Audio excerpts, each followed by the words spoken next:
Hamd olanlara deyirəm, o Passat şəhərdə yedib Passat nəyə görə?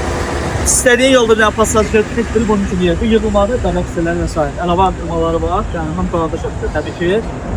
B6'dır. Volkswagen Garajın sponsorluğu ilə keçirilir yarışma. Baş sponsorluğu çalışsın. Maşın açarıdır. İndi xodlayıb sana təhvil verəcəm maşını. Yağ dəyişmə 5 litrlik Evrolub yağı maşının bagajındadır. İndi sənə təqdim edəcək əlavə videoda onu. Mən bir dənə Kristerin hədiyyə vermişəm sənə, o da bagajdadır. Bir dənə də maşın. Alın, xoşun olsun. Şadlıqlara sürəsən. Bax, qardaş maşını bizdən qazandı. Təbrik edirəm. Allah həmişə belə bəxtivat çıxarasın. Və video çəkən, burada çox adam gəlirdi, alışveriş etməyə deyirdi, mənim bəxtim yoxdur, mən unutmayacam. Mən həmişə deyirəm ki, inanmaq uğurun yarısıdır. İnsan inanmalıdır özünə.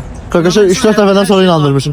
Necə? Qaqaşa 3-4 dəfə zəng eləyəndən sonra inandırmışım. Qaqaş 2 dəfə zəng gelib, Sulanda bilirsin zəng gelib, 2 dəfə zəng gelib. Avtobus aparmışlar. Şu verəndə maşın var. 2 dəfə zəng gelib ki, məndən məzələnmişsiniz. İnanmıram ya. Həqiqətən də inanmağım gəlmir. İndi inanmayın. Yoxsa tamam. Görüşürüz. Bir dənə də ayrı